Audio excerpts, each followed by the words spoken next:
June 5th, 2025. The U.S. political world was consumed today by a public fight between President Donald J. Trump and his former sidekick, billionaire Elon Musk. Musk invested about $290 million into the 2024 election, vowing to elect Trump in order to get rid of government investigations into his businesses he worried would take him down. When Trump took office, Musk became a fixture in the White House, attending cabinet meetings and heading the Department of Government Efficiency. That group set out to kill government programs by withholding congressionally approved funds at the same time that its staff sucked up information on Americans that could feed the training of artificial intelligence and killed the investigations into his businesses Musk had worried about. In February, Musk posted on social media, "I love Donald Trump as much as a straight man can love another man." But Musk overstepped boundaries and overstayed his welcome, even as his antics hurt sales of his signature car, the Tesla, inspiring Trump to do a car commercial for him on the White House grounds. Just a week ago, Musk officially left the White House on the same day that an article in the New York Times documented his heavy drug use on the campaign. Then, on Tuesday, June 3rd, he took a public stand against the omnibus bill Trump desperately wants Congress to pass, posting on X, "I'm sorry, but I just can't stand it anymore. This massive, outrageous, pork-filled congressional spending bill is a disgusting abomination. Shame on those who voted for it. You know you did wrong. You know it." And with that, the falling out began. This morning, Trump told reporters he was disappointed in Musk. Ron Filipkowski of Midas followed the saga from there. "Without me, Trump would have lost the election. Democrats would control the House, and the Republicans would be 51-49 in the Senate," Musk wrote. "Such ingratitude." Trump then suggested that the easiest way to save money in our budget, billions and billions of dollars, is to terminate Elon's governmental subsidies and contracts. "I was always surprised that Biden didn't do it." Musk promptly said he would begin decommissioning SpaceX's spacecraft, which supply the International Space Station. The two men continued to go back and forth, with Musk saying that Donald Trump is in the Epstein files, a reference to the records compiled by convicted sex offender Jeffrey Epstein, with whom Trump was friendly. Musk also said Trump's tariffs will cause a recession and agreed with another poster who suggested that Trump should be impeached and replaced with Vice President J.D. Vance. Trump responded to that attack far more weakly than one would have expected, simply turning back to the omnibus bill and insisting it is one of the greatest bills ever presented to Congress. Musk's behavior is erratic in its own right, but if there is anything but pique behind it, it appears he is threatening Trump by making a play to control the Republican Party. In response to a post by conspiracy theorist Laura Loomer suggesting that Republican lawmakers are unsure if they should side with Trump or Musk, Musk wrote, "Oh, and some food for thought as they ponder that question. Trump has 3.5 years left as president, but I will be around for 40-plus years."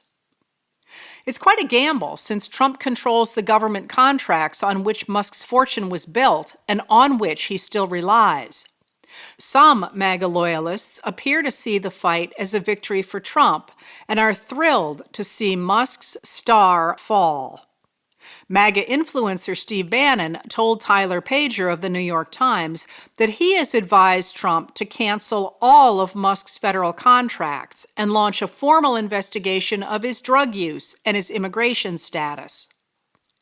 Kylie Robeson and Arian Marshall of Wired note that Trump coin lost more than $100 million in value during the fight. Tesla stock lost $152 billion of value from its market capitalization, prompting Filipkowski to note that the total came to about $9 billion per tweet.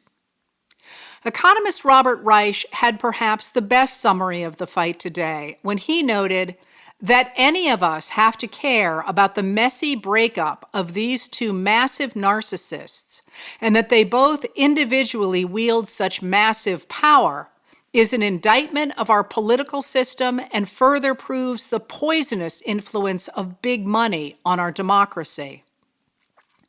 Indeed, today's White House and today's America are very different from what they were 81 years ago. President Franklin Delano Roosevelt gave his 29th fireside chat on June 5, 1944, and had good news for the American people.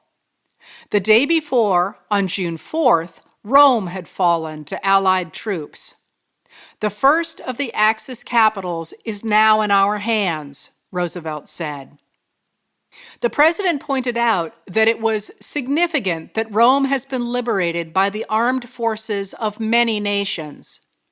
The American and British armies, who bore the chief burdens of battle, found at their sides our own North American neighbors, the gallant Canadians, the fighting New Zealanders from the far South Pacific, the courageous French and the French Moroccans, the South Africans, the Poles, and the East Indians. All of them fought with us on the bloody approaches to the city of Rome. The Italians, too, forswearing a partnership in the Axis which they never desired, have sent their troops to join us in our battles against the German trespassers on their soil. This group of ordinary men from many different countries had worked together to defeat the forces of fascism. But FDR warned Americans that the fall of Rome was only the beginning. We shall have to push through a long period of greater effort and fiercer fighting before we get into Germany itself, he said. The victory still lies some distance ahead. That distance will be covered in due time. Have no fear of that. But it will be tough and it will be costly. FDR knew something his audience did not. On the other side of the Atlantic, paratroopers, their faces darkened with cocoa, were already dropping into France, and the soldiers, sailors, and airmen of the Allies were on their way across the English Channel. The order of the day from their commander, Dwight D. Eisenhower, that day had read, "You are about to embark upon the great crusade, toward which we have striven these many months. The eyes of the world are upon you. The hopes and prayers of liberty-loving people everywhere march with you. In company with our brave allies and brothers in arms on other fronts, you will bring about the destruction of the German war machine, the elimination of Nazi tyranny over the oppressed people of Europe, and security for ourselves in a free world. Your task will not be an easy one," it read, but it assured the troops that the Germans had suffered great defeats and Allied bombing had reduced German strength, while our home fronts have given us an overwhelming superiority in weapons and munitions of war, and placed at our disposal great reserves of trained fighting men. The tide has turned. The free men of the world are marching together to victory. Eisenhower's public confidence did not reflect his understanding that the largest amphibious invasion in military history was a gamble. On June 5th, in pencil, on a sheet of paper, he had written a message to be communicated in case the invasion failed. Our landings in the Cherbourg-Havre area have failed to gain a satisfactory foothold, and I have withdrawn the troops, it read. My decision to attack at this time and place was based upon the best information available. The troops, the air, and the Navy did all that bravery and dedication to duty could do. If any blame or fault attaches to the attempt, it is mine alone. On the morning of June 6, 1944, 5 naval assault divisions stormed the beaches of Normandy. 7,000 ships and landing craft operated by more than 195,000 naval personnel from 8 countries brought almost 133,000 troops to beaches given the code names Utah, Omaha, Gold, Juneau, and soared. By the end of the day, more than 10,000 Allied troops were wounded or killed, but the Allies had established a foothold in France that would permit them to flood troops, vehicles, and supplies into Europe. When FDR held a press conference later that day, officials and press alike were jubilant.